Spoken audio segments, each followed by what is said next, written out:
deep ocean is not empty. It is not silent, and it is definitely not fully explored. In March 2026, scientists announced something extraordinary from one of the least understood regions of the Pacific Ocean. They identified 24 new deep-sea species, but the strangest part is not the number. Among them was a newly identified family, and even a new superfamily, a rare new branch on the evolutionary tree. In simple words, scientists did not just find new creatures, they found life that did not fit where we expected it to fit. The discovery came from the Clarion-Clipperton Zone, often called the CCZ. This is a vast region of the Pacific Ocean between Hawaii and Mexico.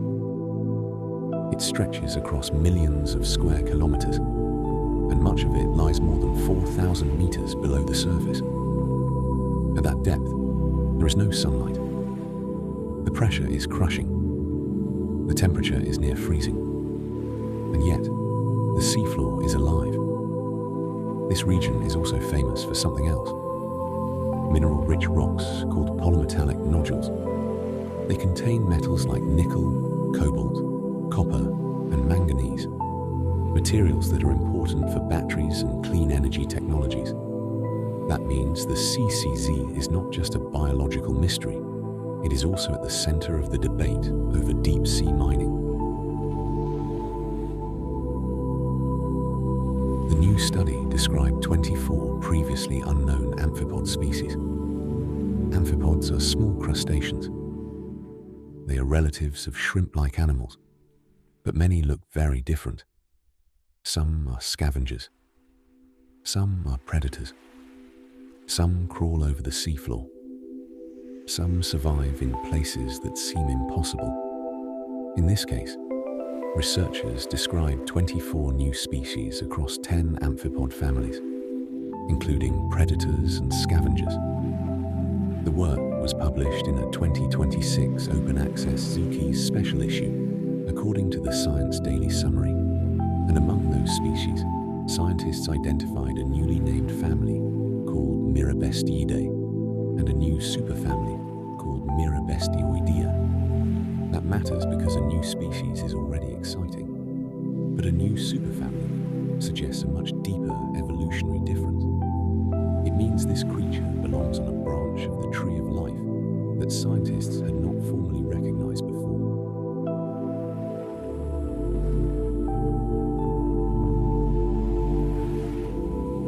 Imagine finding a new kind of cat. That would be interesting. Now imagine finding an animal that does not just belong to a new species, but needs a new higher level category because it is so different from its relatives. That is much rarer.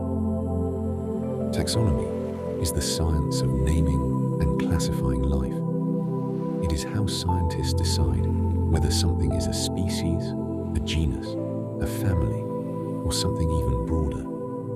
So when researchers identify a new family or superfamily, they are not just saying, here is another animal. They are saying, this animal changes how we organize part of life's evolutionary history.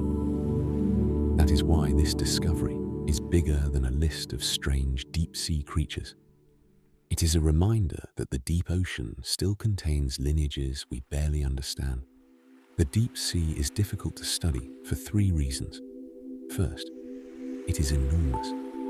The ocean covers most of Earth, and the deep seafloor is one of the largest habitats on the planet. Second, it is hard to reach. At 4,000 meters deep, pressure is hundreds of times stronger than at the surface. Scientists need specialized ships, remotely operated vehicles, sampling equipment, and deep-sea cameras. Third, many deep-sea animals are small, fragile, rare, or easy to overlook. A creature might be only a few millimeters long. It might live inside sediment. It might be known from only one sample.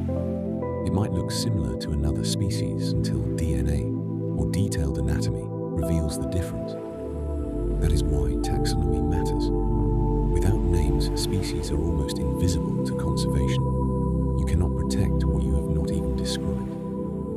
The Clarion-Clipperton Zone is not just a place of discovery, it is also a place of potential industrial activity. The same seafloor where these animals live contains polymetallic nodules that companies want to mine. Those nodules took millions of years to form. They also create habitat for deep-sea life. If mining removes or disturbs them, the ecosystem may not recover quickly, or possibly not within human timescales. That is why this research matters beyond biology. Scientists are trying to describe life in the CCZ before large-scale mining decisions are made. The ScienceDaily report notes that this work contributes to the International Seabed Authority's Sustainable Seabed Knowledge Initiative and the 1,000 Reasons Project, which aims to formally describe 1,000 new species by the end of the decade.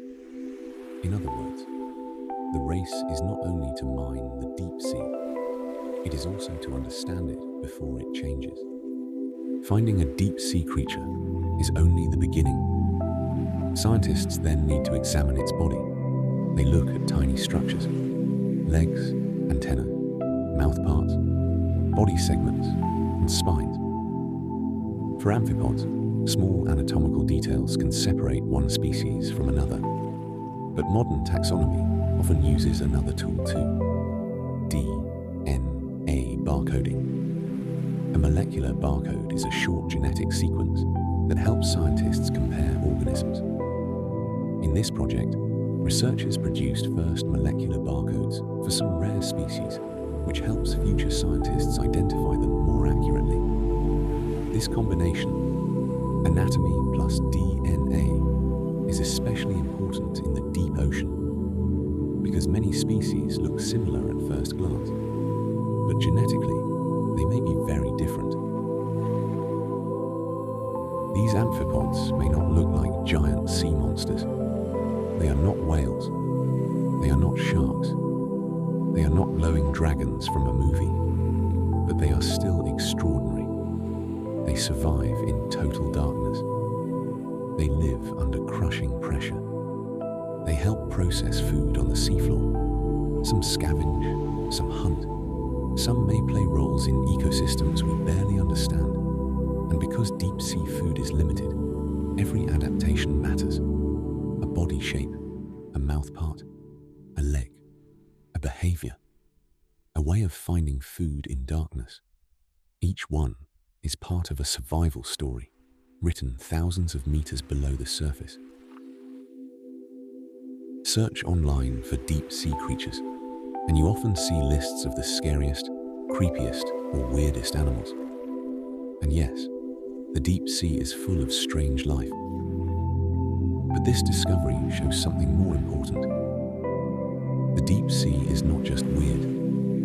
It is unfinished science. Every expedition can reveal species with no name. Every sample can contain evolutionary information we did not know existed. Every new species description becomes part of the map of life on Earth. The scary part is not that the deep ocean contains monsters. The scary part is that we may damage ecosystems before we even know who lives there. So, what did scientists really find in the Clarion-Clipperton Zone? Not just 24 new deep-sea creatures. They found evidence that one of Earth's largest ecosystems is still full of unknown life. They found a new family and a new superfamily. They found rare species that now have names, DNA barcodes, and a place in science. And they found another reason to look carefully before treating the deep sea like an empty resource zone. Because 4 kilometers below the Pacific, in darkness and pressure, life is still branching in ways we are only beginning to understand. The deep ocean is not the end of the world. It may be one of the last places on Earth where the tree of life is still waiting to be